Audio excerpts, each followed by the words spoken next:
really weird moment on Deadpool where he said, let's do one more take. And everyone was like, okay. And I was like, yeah, I'm fine. And then as the character, he was like horrifically mean to me, but to me. We know you have an ongoing feud with Ryan. Who? You know that guy. What's it gonna take? Ryan Reynolds might seem like the perfect Hollywood sweetheart with his quick wit and charming smile, but not everyone is buying the act. Behind the jokes and the charisma, some celebrities have seen a different side, one that's less flattering and far from funny.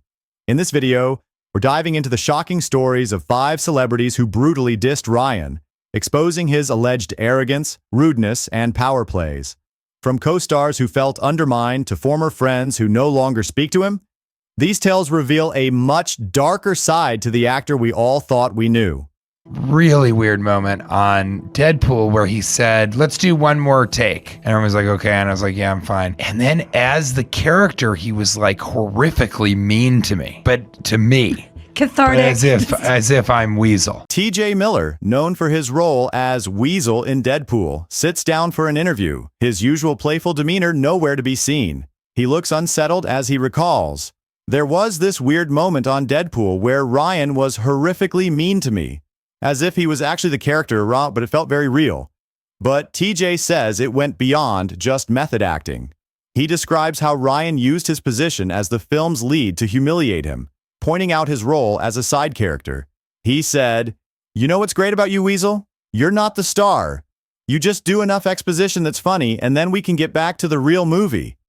The words were meant to cut deep, reminding TJ of his place on set. TJ admits he was confused by Ryan's behavior, suggesting it was about power and control rather than humor.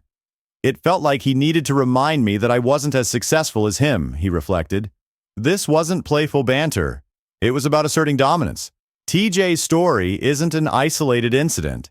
It's part of a growing pattern of claims from co-stars who felt undermined or disrespected by Ryan. And you know who else called out Ryan for the insecurities that he hides underneath jokes? Another of his co-stars, Morena Baccarin. Morena started off as one of the most essential characters in the Deadpool franchise, playing Vanessa, Wade Wilson's love interest. But by the time Deadpool 2 rolled around, her role was significantly reduced, sparking rumors of tension on set. Sources claim it wasn't just a creative decision, it was personal. Insiders revealed that Morena was intentionally left out of press events and promotional tours, which was allegedly at Ryan's request. The premiere photos tell the story too. Morena was noticeably absent from group shots, standing alone while Ryan was surrounded by the rest of the cast. This wasn't just a coincidence. It's rumored that Morena had a disagreement with Ryan on set, possibly about her character's reduced role or the way jokes were delivered in the film.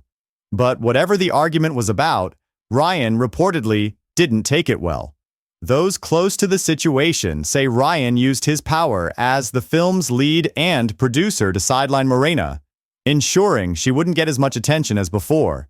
It's a move that mirrors the alleged power play TJ Miller described, using his influence to keep others in line. Also, TJ mentioned he would never work with Ryan again, and he shared this conviction with the former director of Deadpool, Tim Miller, who left his job because of Ryan Reynolds. Tim revealed that Ryan's possessiveness of the Deadpool films drove him from the franchise. Tim was instrumental in bringing the first Deadpool movie to life, crafting its unique style and tone that resonated with fans worldwide. But despite its massive success, Tim walked away before the second installment. The reason? Creative control. Tim explained that Ryan wanted to be in charge of nearly every aspect of the movie. It became clear that Ryan wanted to be in control of the franchise, Tim revealed. You can successfully work that way as a director, but I can't. I don't mind having a debate, but if I can't win, I don't want to play. For Tim, it wasn't just about creative differences. It was about Ryan's insistence on having the final say on every decision. This need for control ultimately pushed Tim out, even though he was a crucial part of Deadpool's initial success. Ryan's position as the face of the franchise gave him the leverage to override Tim's vision, leading to Tim's exit from the project. It was a power move that echoed the experiences of T.J. Miller and Morena Baccarin, painting a picture of a man determined to control his narrative at any cost. His rude behavior didn't just impact co-stars and directors, it also resulted in ending friendships. A notable example is his fallout with Jake Gyllenhaal. Jake and Ryan, both the two actors, were once known for their close friendship, having bonded on the set of Life with their playful interviews and evident camaraderie. They were practically inseparable during the movie's press tour, leading fans to dub them one of Hollywood's favorite bromances. But somewhere along the line, things went sour. In a candid interview, Jake's demeanor changed when Ryan's name was mentioned. We know you have an ongoing feud with Ryan.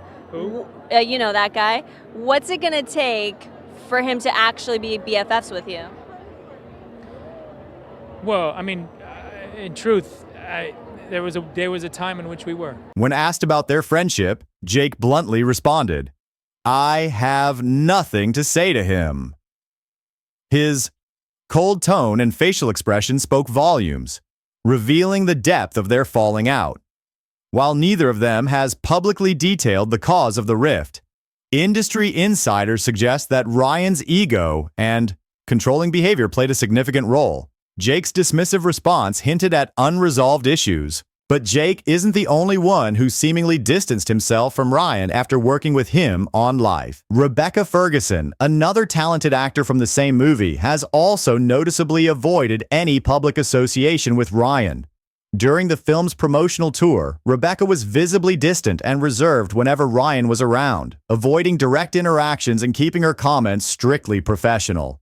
Unlike the playful camaraderie she shared with Jake Gyllenhaal during interviews, Rebecca's interactions with Ryan were awkward, almost forced. In one particularly telling press event, when asked about her experience working with Ryan, she hesitated before giving a carefully crafted, generic compliment that lacked any personal warmth or genuine admiration. Sources close to the set hinted at underlying tension, suggesting that Rebecca was put off by Ryan's off-camera demeanor. It was rumored that Ryan's need to dominate conversations and constantly be the center of attention didn't sit well with Rebecca's more reserved and humble personality. She allegedly found his humor grating and his ego overwhelming, leading her to limit interactions to only what was professionally necessary. In an interview, Rebecca talked about a co-star bad behavior, and fans suspect she was talking about Ryan Reynolds. I did a film with an absolute idiot of a co-star, and this human being was being so insecure and angry because this person couldn't get the scenes out. And I think I was so vulnerable and comfortable that I got screamed at. But because this person was number one on a call sheet, there was no safety net for me. So no one had my back. Furthermore, fans noticed that Rebecca hasn't worked with Ryan since Life, despite the film's success and the industry's tendency to reunite popular co-stars. She also doesn't follow him on social media, a subtle but telling sign in today's interconnected world. Was this merely a coincidence, or did Rebecca decide to distance herself from someone she found insufferable off-screen? So, who is the real Ryan Reynolds? Is he the charming, funny guy we see on screen, or is there a darker side lurking beneath the humor?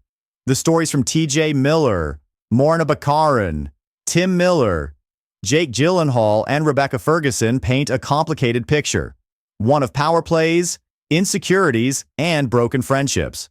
But in Hollywood, perception is everything. Ryan has built a brand that's almost untouchable, effortlessly blending his on-screen persona with his off-screen image.